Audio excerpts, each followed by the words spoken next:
en esta nueva clase el día de hoy de Derecho Penal. Vamos a iniciar eh, el curso. Hoy nos corresponde ver todo lo relacionado con la teoría de la pena, ¿sí? Y vamos a ver si todavía en esta clase tocamos un poquito el tema de la aplicación de las penas o definitivamente lo dejamos para el próximo martes. Y luego de ello, pues nos tocaría ver todo lo de la teoría de la participación en el delito. Y con ello, pues concluiríamos nuestro programa de cursos, ¿verdad? Ha sido un gusto para mí compartir con ustedes este semestre y aprender juntos, ¿verdad?, de esta rama del derecho penal.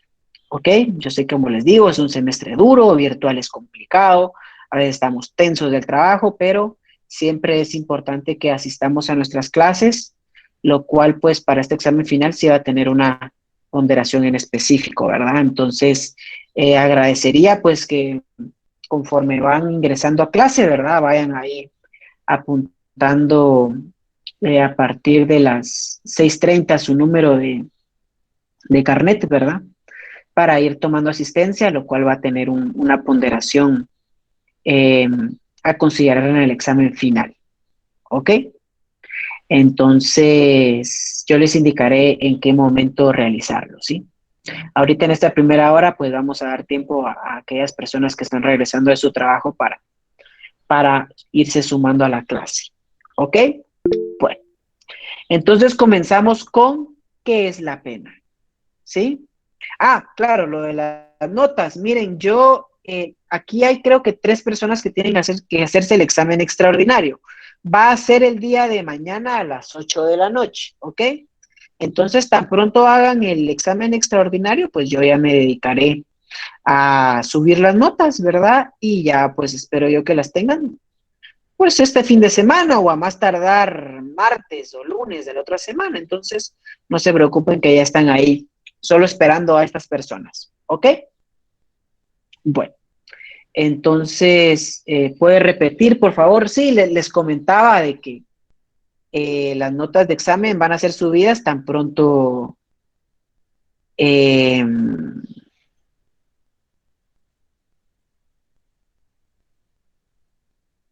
tan pronto termine los exámenes extraordinarios, que esos van a ser el día de mañana a las 8 de la noche, ¿sí? Y ya después de ello me quedaré subiendo notas, que pues hay que subir las notas de las 3 secciones, que en total casi son 800 alumnos, ¿verdad? Pero ahí vamos a estar subiéndolas. Espero yo que este fin de semana las tenga listas, ¿verdad? O si no, más tardar la otra semana, ¿ok?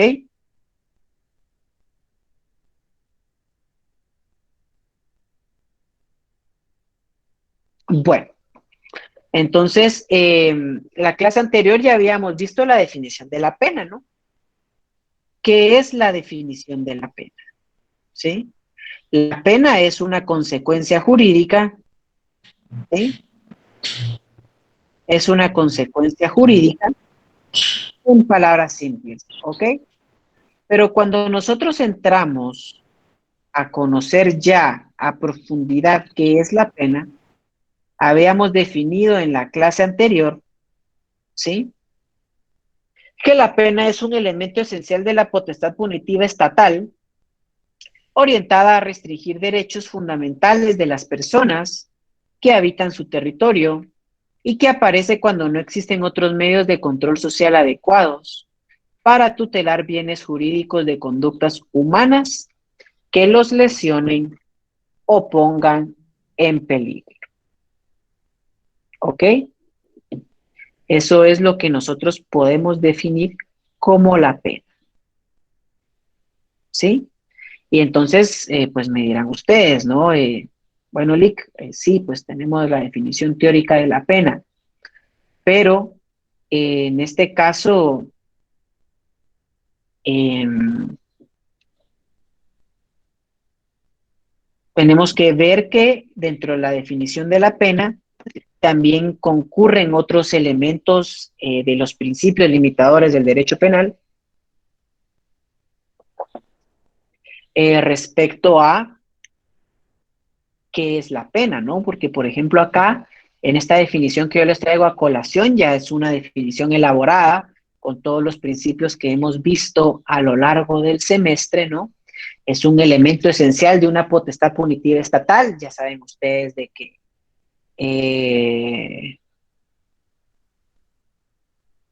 este caso el Estado es el único que puede aplicar la pena, ¿sí?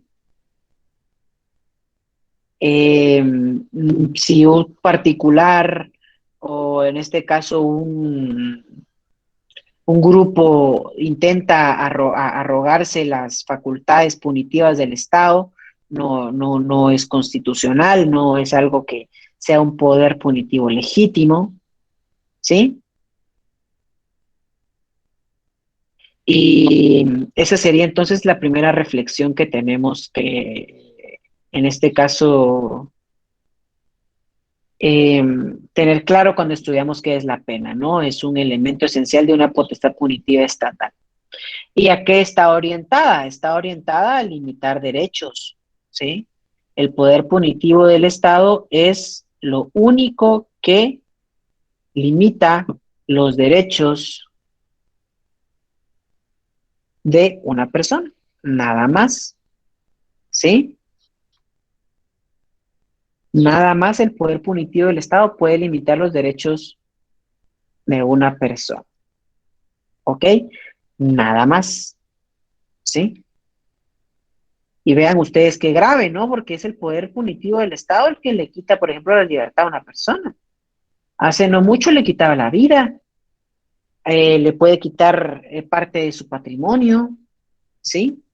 Entonces, evidentemente, la aplicación de las penas, pues, implica la restricción de un derecho fundamental.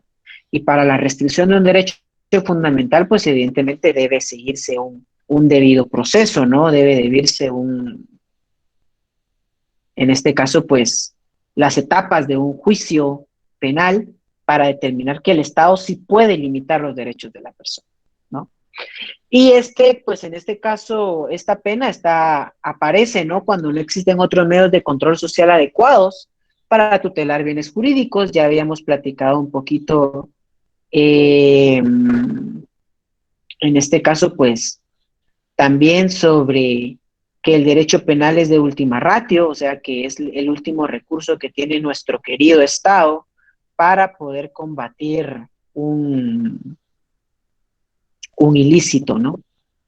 Entonces, evidentemente, si podemos como Estado resolver el conflicto en otras cuestiones, en la vía administrativa o la vía civil, pues preferentemente vamos a tratar de aplicar esa vía previo al derecho penal, ¿ok? Y eso es algo que sí tenemos que tener nosotros y nosotras bastante claro, porque el derecho penal, pues no todo es pena, ¿sí? O sea, si nosotros podemos en el ordenamiento jurídico solucionar los problemas, no hay por qué necesidad de llamar al derecho penal. El derecho penal solo aparece cuando es estrictamente necesario, ¿ok? Y entonces, esta sería nuestra definición teórica de qué es la pena, ¿no? Que yo espero que ustedes le estén tomando nota al respecto, ¿sí? Y el día de hoy, pues, vamos a ver todo lo relacionado, tanto en esta clase como en la siguiente, sobre qué es la pena, ¿sí? Ustedes se van a dar cuenta que a partir de su artículo 41 del Código Penal, en el título sexto del libro primero del Código Penal, artículo 41, inicia pues con en este caso, eh, las penas principales y las penas accesorias, ¿no? Pero más allá de enumerar cuáles son las penas principales y cuáles son las penas accesorias, tenemos que entender cuáles son las finalidades de las mismas, ¿sí? Porque la teoría de la pena y la pena como tal, como elemento del derecho penal, no crean ustedes que ha generado un consenso y todos los autores están de acuerdo con que se deben aplicar penas. Yo veía una imagen hace unos días que precisamente cuestionaba ello, ¿no? Que decía, En este caso, eh, pues la pena no tiene una finalidad. ¿Cómo me van a decir ustedes que voy yo a poder reeducar a una persona, ¿sí? Si esta persona, en este caso, la tengo yo hacinada, por ejemplo, ¿sí? La tengo yo dentro de condiciones inhumanas en las cuales no puedo yo, en este caso, reeducar y darle condiciones dignas a esta persona, ¿no? Y entonces se han generado muchísimas teorías al respecto de que incluso las penas ya no tienen una razón de ser y se han ido hasta el abolicionismo penal, ¿no? Que incluso hay movimientos que defienden que el derecho penal ya no debe existir, por ejemplo. Y eso ustedes se lo van a topar a lo largo cuando ya empiecen a profundizar más su estudio, ¿no? Pero así como hay estas posiciones radicales críticas del derecho penal, también hay posiciones, en este caso, que le dan un sentido o tratan de darle una justificación a por qué se aplican las penas en los ordenamientos jurídicos. Y eso es lo que vamos a ver el día de hoy, ¿no? Porque hay distintas teorías de la pena, ¿sí? Y entonces, para que ustedes no se pierdan acá, yo pues les hice un mapa mental, yo les hice un mapa mental sobre, ¿sí? Cómo nosotros podemos clasificar las teorías de la pena. Y no nos tenemos que perder al momento de definir qué es una pena, ¿sí? Y cuáles son las teorías de la pena, ¿ok? Evidentemente, de conformidad con qué teoría positiva de la pena nosotros adaptemos o en este caso adoptemos, dependiendo esa teoría de la pena es que nosotros pues podemos agregar o retirarle elementos a la definición que vimos en la anterior diapositiva sobre qué es la pena, ¿sí? En este caso, si ustedes, por ejemplo, tratan de ver la pena desde el punto de vista de la prevención especial negativa, que lo tenemos aquí en la parte de abajo del cuadro, ustedes saben que para definir su teoría tienen que decir que la pena, de conformidad con la teoría positiva de la pena relativa de la prevención especial en su enfoque negativo, y ustedes ahí ya explican cuál es la teoría de la pena. Ustedes se dan cuenta, sigue un camino la definición de las teorías de la pena. De igual forma, ¿no? Si ustedes creen a su criterio de que la teoría positiva de la prevención general es la más adecuada para explicar la pena, en este caso, entonces ustedes pueden decir, licenciado, yo sigo o yo soy creyente o me identifico con la teoría positiva de la pena. Primer elemento, esto es como un buffet, ¿no? Ustedes van eligiendo su plato. Una teoría positiva de la pena, relativa de la prevención general, desde el punto de vista positivo. Y así es como vamos nosotros, o los autores del derecho penal, van identificándose en qué teoría de la pena ellos adoptan, no son partidarios de. Entonces, ustedes leen ya un libro donde la pena, por ejemplo, se hace para mantener la fidelidad al derecho, ustedes ya saben, siguiendo todo este camino, que el autor sigue una teoría de la pena de la prevención general, que es una pena, es una teoría relativa, es una teoría positiva. ¿Ok? Bueno, pues entonces, con esta explicación previa en este caso, de cómo podemos utilizar este mapa y que yo espero que ustedes pues lo puedan dibujar en su, en su código, ¿verdad? O en sus apuntes. Y en todo caso, pues, o en la diapositiva, ¿verdad? Imprimirla y colocarla ahí en sus apuntes, que yo creo que este cuadro les va a servir bastante para poder identificar los distintos elementos de las teorías de la pena. ¿Ok? Pero bueno, entonces hay distintos autores que nos han tratado de explicar cuál es la finalidad de la pena. Eso es lo que vamos a conocer ahora, ¿sí? Desde el punto de las teorías positivas, hay una gran primera división, ¿sí? Hay una gran primera división. Están las teorías absolutas de la pena y están las teorías relativas, ¿sí? De la pena, ¿ok? Las teorías absolutas de la pena, como su nombre lo dice, son absolutas. ¿Por qué? Porque no admiten ninguna función de la pena, ¿sí? Más allá de la retribución, ¿ok? O sea que para ellos, ¿sí? Y es que para ellos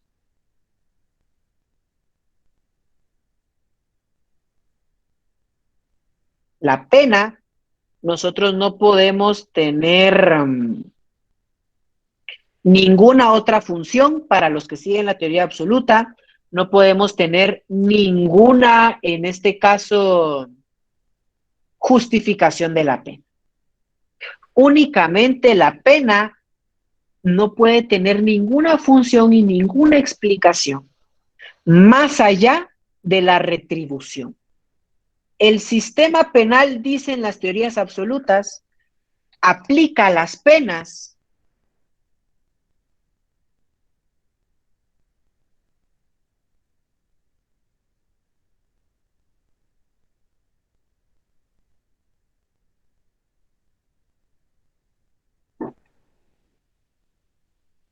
ya regresé, ahí tuvimos un pequeño inconveniente con la señal, ¿ok?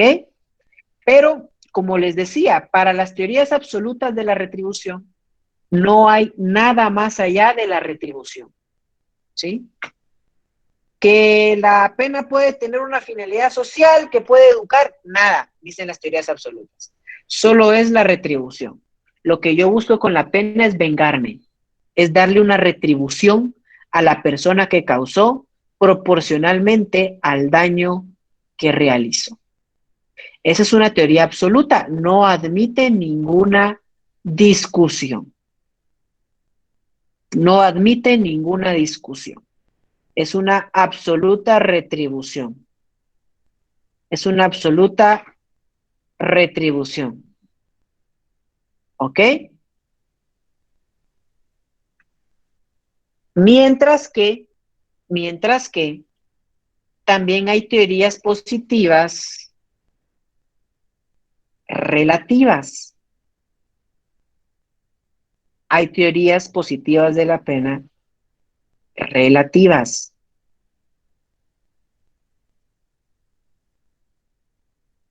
¿Sí?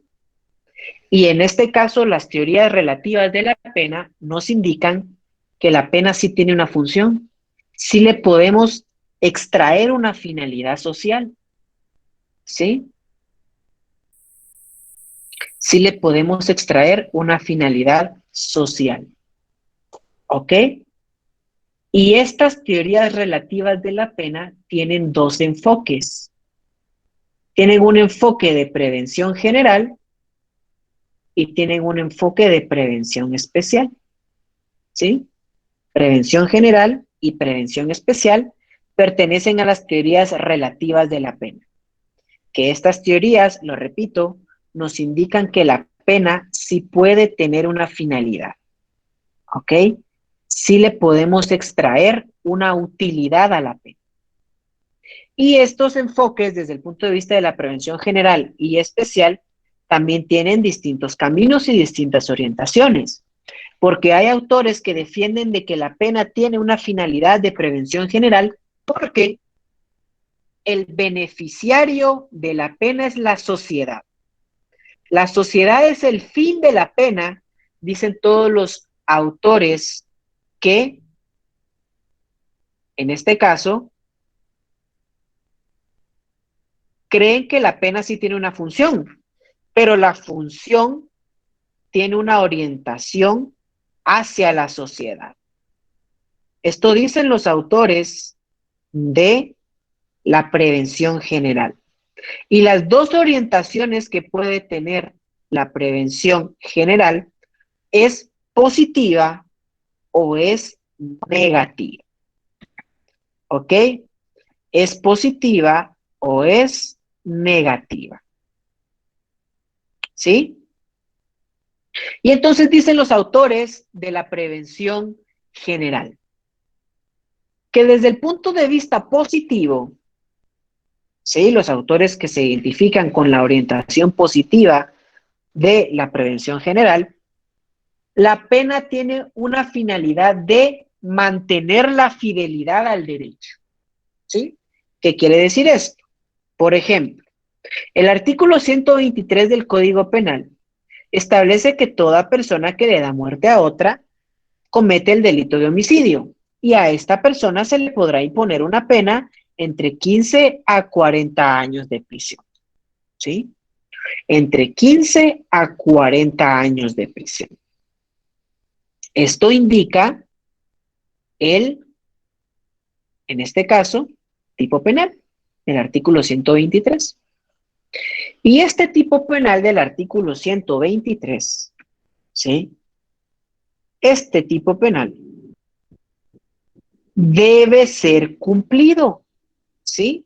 Debemos mantener la fidelidad al derecho, ¿sí? Si nosotros no mantenemos la fidelidad al derecho, entonces cualquier persona va a cometer delitos. Eso es lo que dice la prevención general.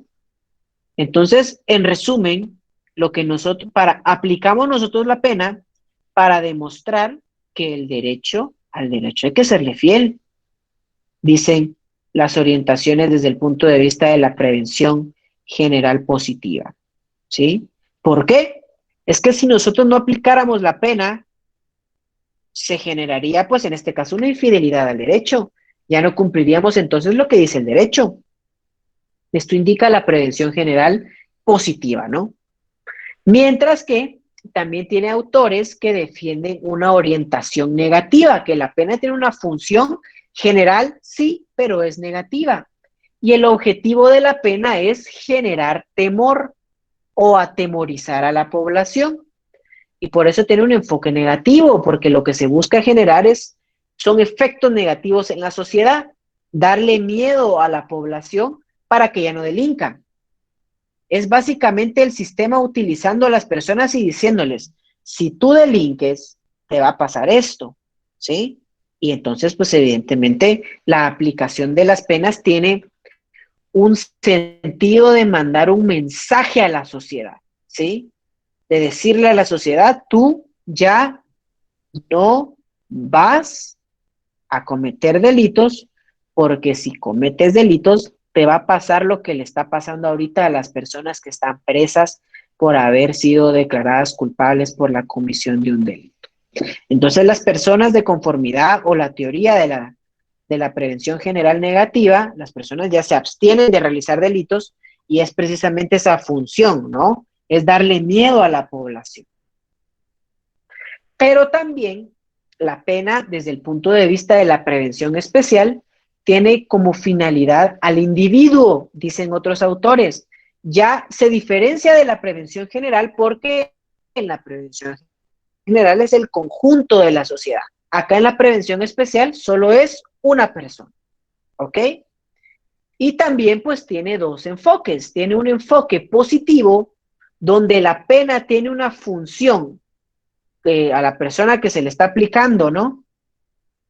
Tiene una función, en este caso positiva, toda vez que lo que estamos buscando es, en este caso, resocializar al sujeto, darle elementos para que esta persona pueda volver a salir a la calle, no tenga la necesidad de delinquir, ¿sí? Eso es lo que nosotros estamos haciendo con la pena, ayudando a que el sujeto, ¿sí?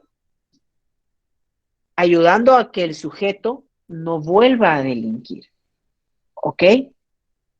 Esa es la finalidad de la pena, ¿sí? Esa es la finalidad de la pena. Pero también la prevención especial tiene un enfoque negativo. Porque según los autores que creen en la prevención especial, pero desde el punto de vista negativo, ¿sí? La finalidad de la pena en realidad no es reeducar al sujeto, como dice la corriente positiva. En realidad, la función es neutralizar al delincuente. Eso es lo que indican los teóricos que defienden la postura de, en este caso, la teoría especial, la prevención especial negativa, ¿sí? El sujeto es el objetivo de la pena, sí es cierto, pero lo único que hacemos con la pena es neutralizar al sujeto. Nada más, ¿sí? Nada más. ¿Ok? Estas son entonces las teorías o las distintas teorías o las distintas funciones que tiene la pena de conformidad con las distintas posiciones doctrinarias que hay al respecto en el estudio del derecho penal. ¿Estamos claros con esto? ¿Tenemos alguna duda con alguna teoría de la pena en específico? Porque, ojo con esto, ¿sí? Ojo con esto.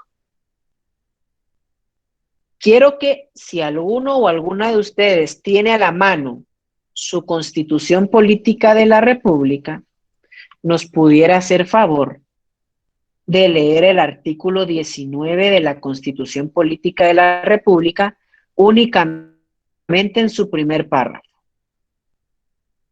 ¿Qué dice el artículo 19 de la Constitución en su tercer párrafo? En su primer párrafo. Sistema licenciado. Que le dé lectura a Joel y después voy con Evelyn y con Mónica para otras lecturas. Sistema penitenciario. El sistema penitenciario debe tender a la readaptación social y a la reeducación de los reclusos y cumplir en el tratamiento de los mismos con las siguientes normas mínimas. Perfecto, de ahí dejemos las normas mínimas. No, estamos bien solo con este primer párrafo. Solo con ese primer párrafo estamos bien. ¿Sí? Va. Veamos, pues. De conformidad con la explicación que vimos entonces hace un momento, ¿cuál creen ustedes que es la finalidad de la pena de conformidad con la Constitución Política de la República de Guatemala? La readaptación, Lic, la readaptación social, como dice aquí en el artículo 19. Exactamente, como muy bien dice acá Estuardo. Pero entonces, ahora díganme ustedes,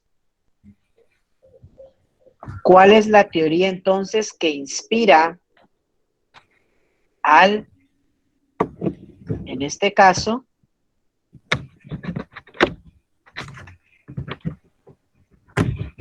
al ordenamiento jurídico guatemalteco desde el punto de vista penal?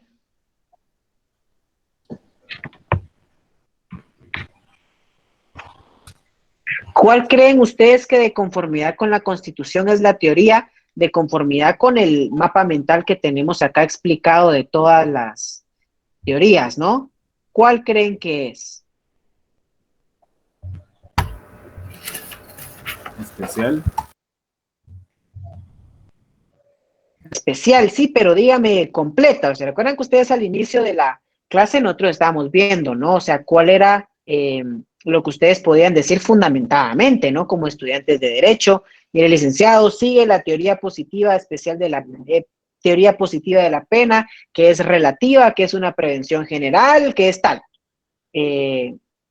¿Cuál sería la orientación de la pena de conformidad con el derecho, en este caso, de conformidad con el derecho constitucional, con el artículo 19 de la Constitución? Exactamente, como muy bien dice acá Josué y Maritza, ¿no? Es una teoría relativa de la pena. ¿Por qué? Porque de conformidad con la Constitución, la pena sí tiene una finalidad que está directamente relacionada con el individuo, no con la sociedad, con el individuo. Entonces es una acción especial. ¿En qué corriente? En su corriente positiva, porque lo que busca de conformidad con la Constitución la pena es la readaptación y resocialización del sujeto. Ya vieron entonces ustedes cómo nosotros vamos construyendo o vamos teniendo la capacidad de discernir, ¿sí? ¿Cuáles son las finalidades de la pena en los distintos cuerpos normativos? Entonces ustedes observan una finalidad distinta a esta en cualquier otro cuerpo normativo, ustedes ya pueden decir, licenciado, esto es inconstitucional, porque la Constitución establece que nosotros debemos observar la prevención especial positiva. De igual forma, si ustedes son abogados y tienen en algún momento algún juez o jueza que injustamente consideren ustedes le está aplicando una pena a su cliente. En este caso pueden ustedes formular sus acusaciones y argumentaciones recordando que en primera instancia la pena tiene una función de resocializar al sujeto y toda pena debe ser pensada para ello, no más ni menos de la resocialización que necesita. ¿Ok? Y precisamente esta respuesta correcta que ustedes han formulado se encuentra también en la jurisprudencia de la Corte de Constitucionalidad. También pueden apuntar entonces ustedes acá de recomendación de apuntes en su Código Penal. Aquí arriba del artículo 41, en una parte pueden poner la teoría de la prevención especial y pueden colocar ahí la referencia al artículo 19 del Código, perdón, de la Constitución Política de la República, el artículo 19, ¿sí? Porque en este caso, en su Código Penal, ustedes tienen que estar bastante claros en que, ojo ahí con esto, ¿sí? Todas las penas que nosotros vamos a ver a continuación, que hoy vamos a ver el artículo 41 y 42, deben tener una función de una prevención especial positiva, ¿sí? ¿Qué artículos dice aquí Anita? Claro, recuérdense que hoy vamos a empezar a ver a partir del artículo 41 de nuestro Código Penal, porque ahí está todo el tema de las penas, ¿sí? Y a partir de ese artículo 41 tenemos que tener bastante claro algo. Y es que, de conformidad con el artículo 19 de la Constitución Política de la República de Guatemala, toda pena debe tener una finalidad de reeducación y readaptación y resocialización del sujeto. Entonces podemos poner ahí a la par donde dice penas principales, el artículo 19 de la Constitución y qué orientación nos da, ¿no? Es una prevención especial positiva, ¿ok? Y también pueden apuntar como referencia, pues si algún día les preguntan, mire, sí, muy bonito lo que usted está diciendo, pero deme más fundamento. Bueno, estimado juez o estimado abogado, con quien ustedes estén platicando, también la Corte de Constitucionalidad ha reafirmado este criterio en este caso, el expediente 3624-2014, licenciado, que en su parte conducente establece, y vean lo que les voy a subrayar acá, la pena como consecuencia jurídica sobreviniente ante la comisión de una conducta prohibida.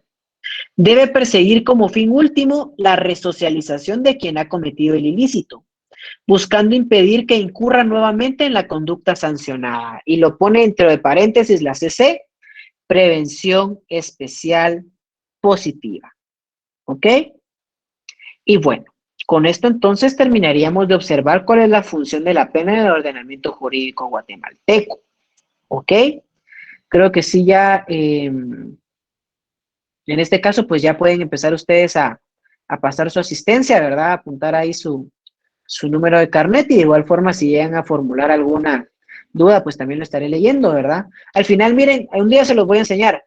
Google Meet me tira el reporte de a qué hora sale una persona y a qué hora entra, ¿no? Entonces, yo creo que sí es importante, la verdad, que todas y todos ustedes tomen conciencia y disciplina de la importancia de asistir a clases, porque es cierto que cuando a uno le dicen en la universidad que uno puede venir aquí a pues en este caso, al final, si quieres asistes a clases o no, pero vean, ustedes están en segundo año de carrera, o sea, apenas están empezando. Si ustedes empiezan a agarrar costumbre a faltar a las clases, hoy les puede parecer chistoso,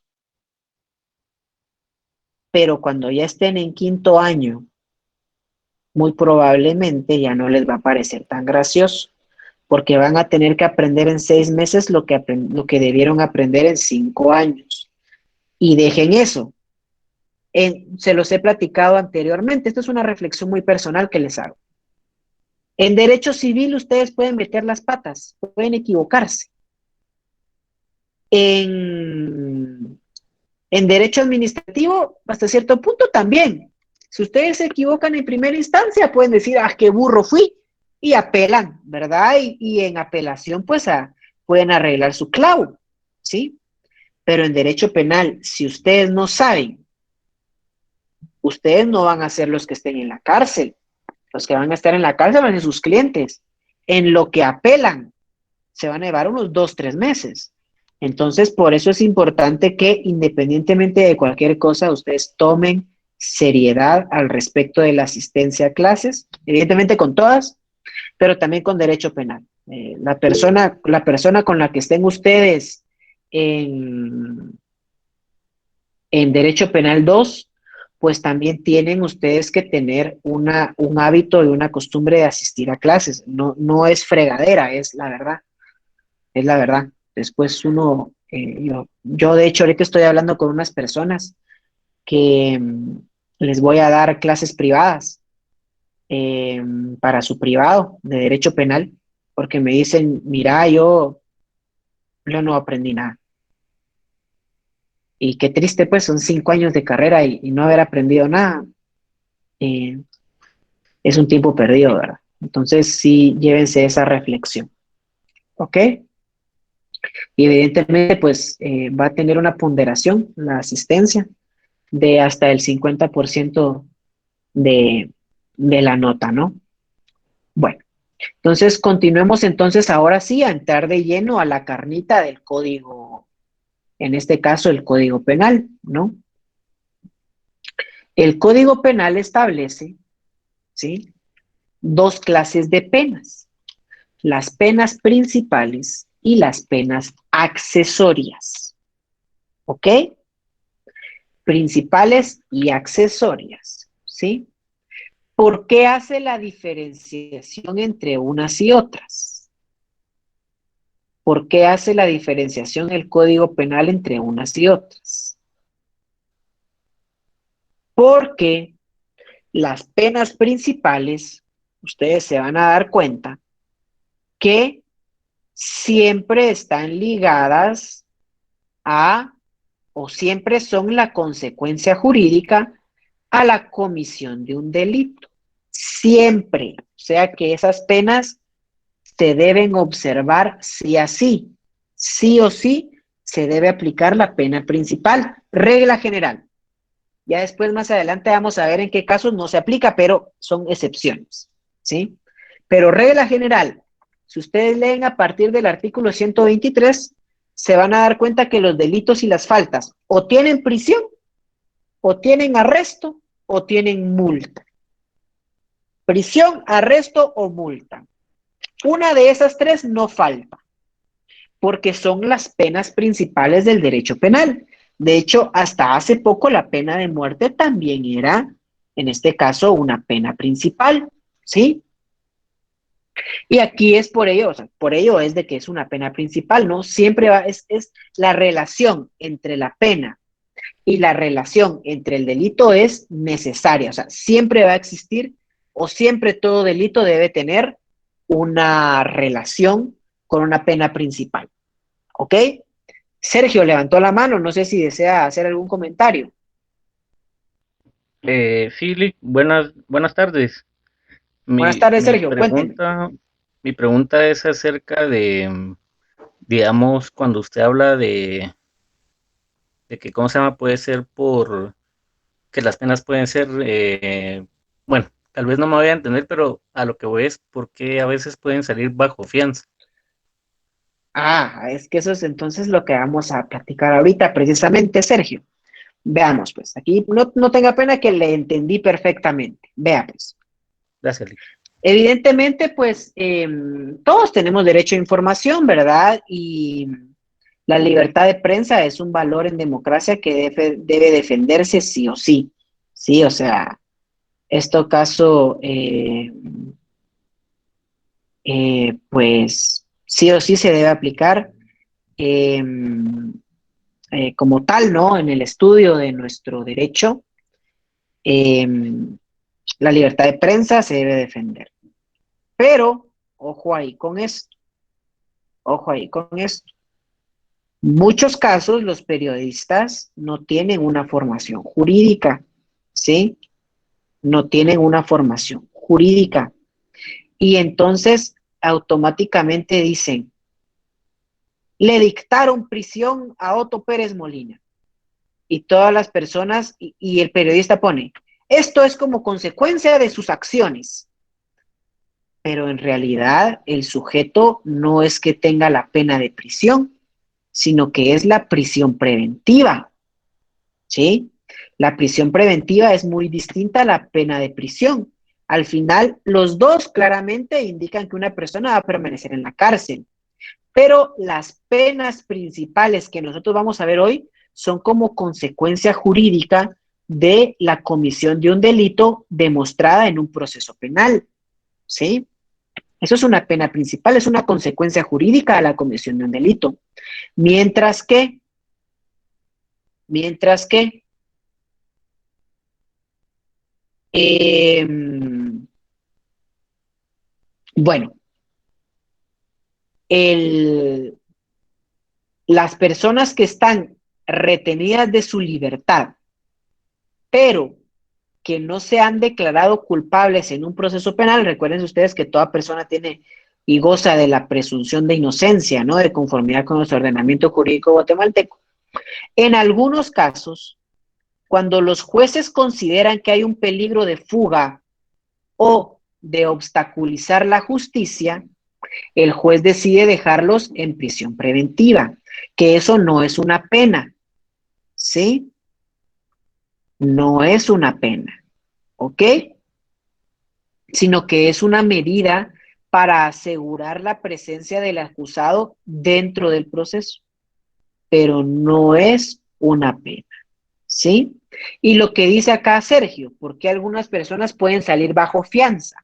Fianza es la forma en la cual se le dice la caución económica en el procesal penal, y esto es una medida sustitutiva, con la cual usted le dice al juez, mire señor juez, yo no me voy a fugar ni voy a obstaculizar la justicia, entonces no me deje en prisión preventiva, porque se van a pasar 3, 5 años en mi proceso y yo me voy a quedar aquí bien encerrado y enfregado, ¿sí? Mejor yo le pago una fianza que se conoce así, ¿no? Pero que en realidad es una medida de caución económica con la cual yo garantizo que voy a seguir acá en el proceso. Yo no quiero perder esos 50,000 quetzales o 100,000 quetzales. Entonces, sobre eso trata eh, lo de la fianza, ¿ok? Entonces, en algunos casos las penas sí se confunden en las noticias con las medidas cautelares que se dan en procesal penal. Eso lo van a ver ustedes en procesal penal, ¿ok? Y respecto a lo de la pregunta de Blanquis acá, te la voy a responder al final, ¿sí? Porque usted dice acá, le dictan una pena de prisión de 50 años por femicidio. ¿Puede esta persona optar por una apelación en primera instancia para pasar a segunda instancia? Sí, pero y después se puede ir a casación. Pero eso es procesal penal, ¿sí? Aquí en derecho penal sustantivo 1, 2 y 3 no miramos apelaciones. Ya van a ver ustedes qué miramos, ¿ok? Bueno, tenemos acá entonces las penas principales. Estas las pueden ubicar y las pueden subrayar en el artículo 41 del Código Penal, ¿sí? Artículo 41 del Código Penal. Y en este artículo 41 se establecen 4 penas principales. La pena de muerte, la pena de prisión, la pena de arresto y la pena de multa, ¿sí? Primera anotación que podemos hacer sobre la pena de muerte. Esta la encontramos en el artículo 43 del Código Penal y también encontramos referencia a ella en el artículo 18 de la Constitución Política de la República de Guatemala. 43 del Código Penal, 18 de la Constitución Política de la República de Guatemala, ¿sí? Pero esta recientemente acaba de ser declarada inconstitucional. De conformidad con los expedientes 1097-2015 y 5986-2016, el Estado de Guatemala ya no puede aplicar la pena de muerte, ¿sí? Ojo ahí con estos políticos que dicen, yo si votan por mí, aquí la pena de muerte regresa. Ojo con eso. La pena de muerte ya fue declarada inconstitucional. Para profundizar sobre ello, yo les voy a compartir en el grupo de Facebook una breve noticia de un colega al respecto de la pena de muerte, ¿sí? Porque este tema, olvídense, la pena de muerte nos lleva solo 2 horas platicarlo, ¿sí? Pero lo que ustedes tienen que tener claro acá es que la pena de muerte se declara inconstitucional por 2 razones. La primera razón, todos le echan la culpa a los derechos humanos, pero miren, es que no es así. Es que el Estado de Guatemala incumplió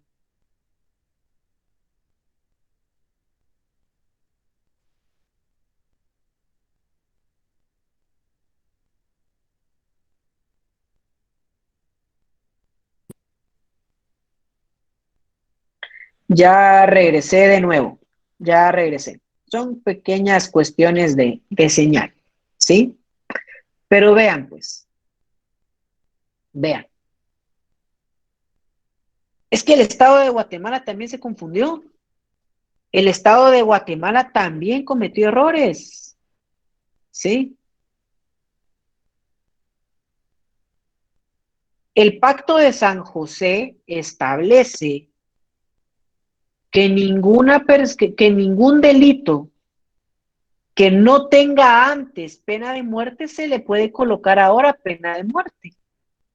Así lo establece el Pacto de San José.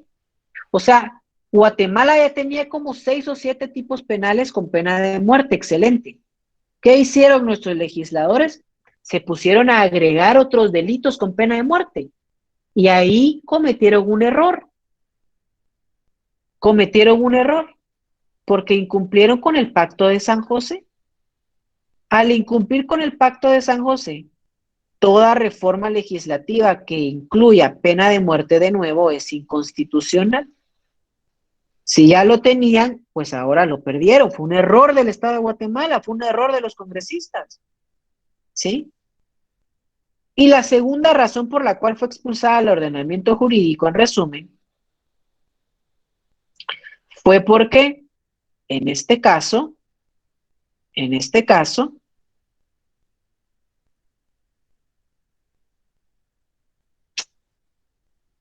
la base para aplicar la pena de muerte era la peligrosidad social. ¿Qué quiere decir esto? ¿Sí? ¿Qué quiere decir esto?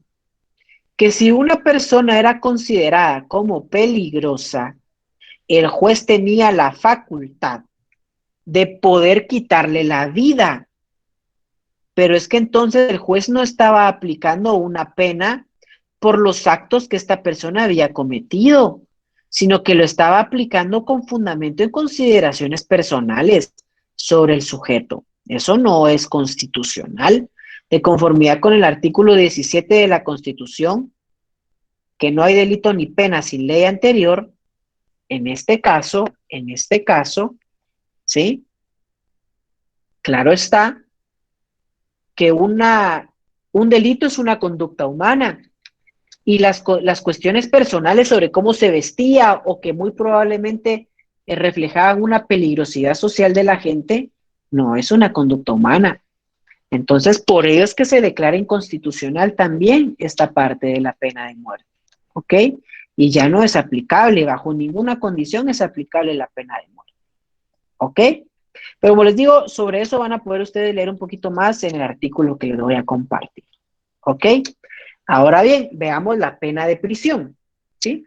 La pena de prisión posiblemente sea la más común que nosotros vamos a observar en el derecho penal. ¿Sí? La tenemos regulada en el artículo 44 del Código Penal. ¿Sí?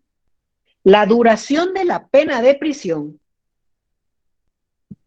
va de 1 mes hasta 50 años. No más. ¿Sí? Ustedes me imagino que habrán visto algunas noticias, por eso les digo yo que los periodistas a veces pues se equivocan, ¿no? Donde colocan, le dan 1000 años de cárcel a una persona, lo condenan a 500 años de cárcel. Eso no se puede. El máximo de la pena que realmente va a cumplir esa persona, aunque digan que va a tener 1000 años de cárcel, es un máximo de 50 años. Ese es el máximo permitido en nuestro ordenamiento jurídico, ¿ok? Y esta privación de la libertad se aplica únicamente para la comisión de delitos, ¿sí? Se aplica únicamente para la comisión de delitos. La prisión es exclusivamente la consecuencia jurídica de la comisión de delitos, ¿ok? A diferencia,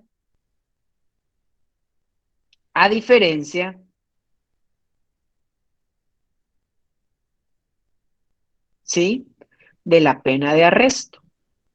La pena de arresto también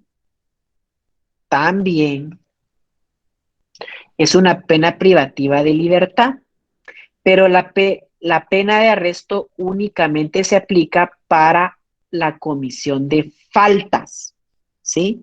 Ya van a ver ustedes en Derecho Penal 2 la diferencia entre un delito y una falta. Un delito y una falta, ¿sí?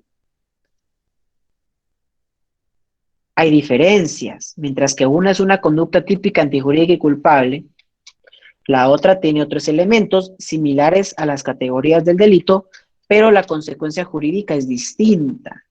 Porque vean ustedes que la pena de arresto que está en el artículo 45 del Código Penal indica que su duración puede ser hasta 60 días, ¿sí?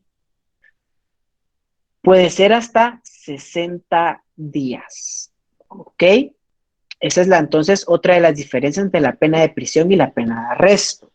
La pena de prisión puede durar hasta 50 años, mientras que la pena de prisión hasta 50 años, mientras que la pena de arresto hasta 60 días. ¿Ok? Estas dos son penas privativas de libertad. ¿Sí? Penas privativas de libertad. Indica acá la compañera Blanquis, el artículo 44. Si también aplica lo que dice el artículo 44, que se pondrá en libertad después de pasar a las 3/4 partes. Sí, esa es la libertad por buena conducta y se hace a través de un incidente que en procesal penal ustedes van a ver cómo se piden cada uno de los sustitutivos penales, que también lo tenemos más adelante, ¿sí? No, también lo tenemos, pero sí les puede aplicar, ¿ok? Bueno. Y la última pena principal es la pena de multa. Está en el artículo 52 del Código Penal y básicamente de conformidad con la ley, algunos delitos tienen también aparejada o tienen también la obligación de las personas que los cometen, ¿sí? De las personas que los cometen, de pagar una cierta cantidad de dinero, ¿sí? De pagar una cierta cantidad de dinero, ¿sí? Cierta cantidad de dinero, ¿ok? Y de conformidad, pues, con de cada uno de los delitos se aplica, ¿no? Se aplica una intensidad de multa, ¿ok? Bueno, estas son las penas principales que están en el Código Penal, ¿sí? Pero ojo con esto que vamos a ver ahorita, que es la conmuta de las penas privativas de libertad. Porque en las penas privativas de libertad son las dos penas principales de arresto o de prisión. ¿Qué es conmuta? La conmuta es cuando tú cambias por dinero cualquier cuestión, ¿no? Yo te doy dinero para que tú me des un beneficio. Evidentemente,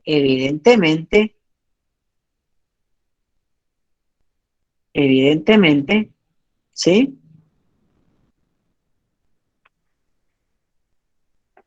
En este caso, pues no es un beneficio ilegal, ¿verdad? Sino que es un beneficio que está regulado en este caso,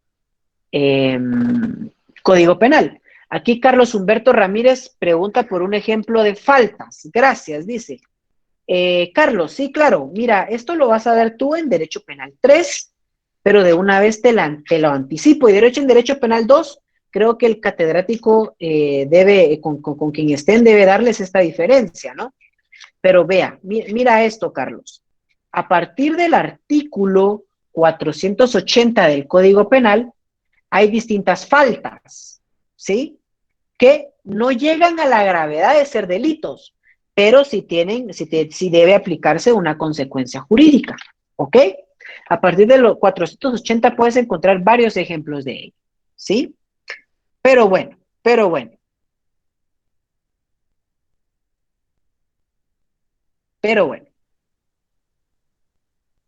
veamos algo. Entonces, ¿sí? La conmuta. Aquí ya para que se lleven el último conocimiento del día, ¿sí? Y puedan hacer sus quehaceres de una forma tranquila, ¿ok? La conmuta, entonces, está regulada, en este caso, en el artículo 50 del Código Penal. Vean ustedes ahí el artículo 50 del Código Penal. Y básicamente establece, ¿no? Básicamente establece, ¿sí? Que gozarán de este beneficio, ¿sí? Las personas que su pena de prisión no exceda los 5 años, ¿ok? O los que tengan una pena de arresto, ¿sí? O los que tengan una pena de arresto, ¿sí?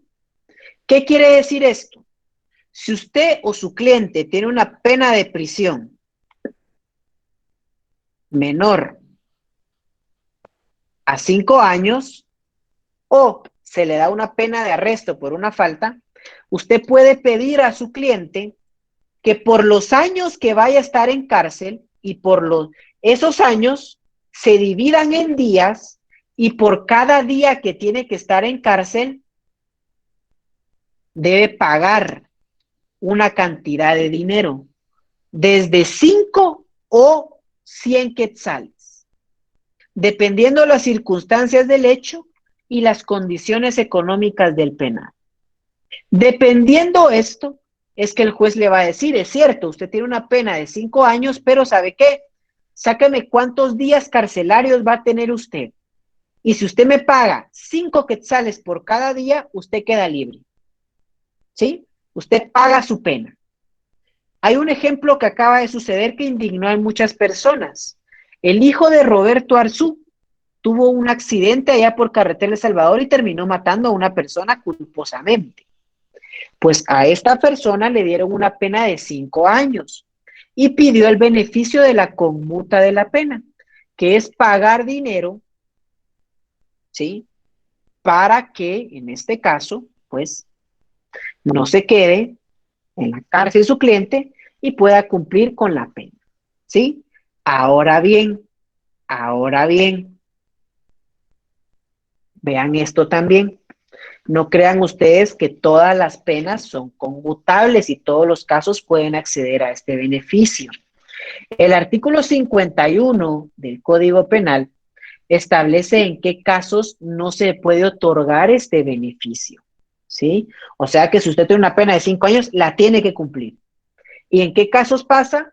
A los reincidentes y delincuentes habituales, a los condenados por hurto y por robo, cuando así lo prescriban otras leyes, o sea que las leyes dicen esta pena es inconmutable, ¿sí? A los condenados por delitos de defraudación tributaria, defraudación aduanera y contrabando aduanero, ¿sí?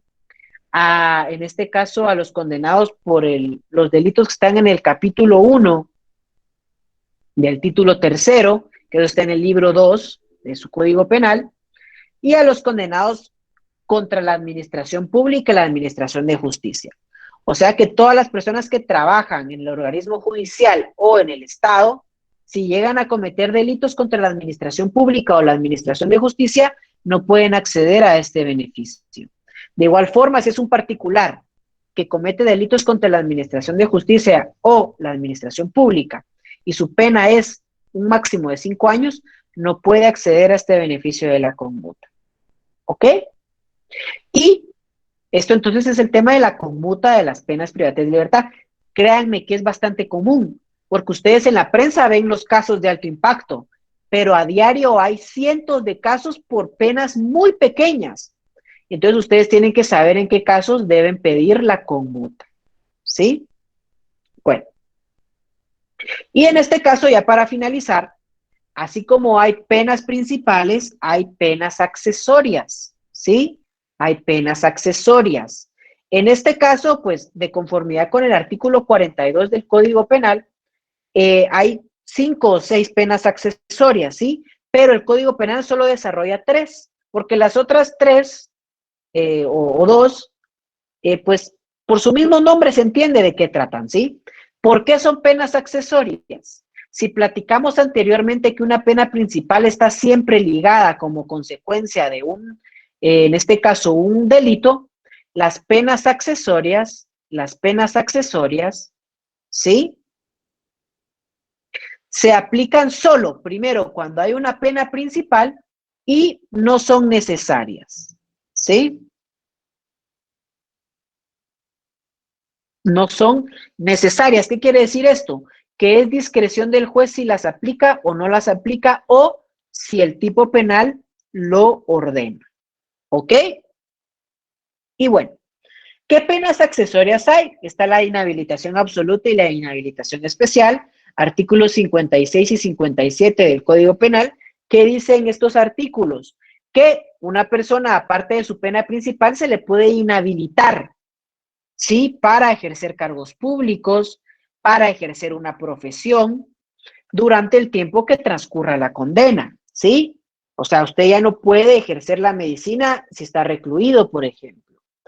O en este caso usted no puede ser candidato a ciertos cargos porque usted está inhabilitado. Eso es la inhabilitación absoluta y especial, ¿ok?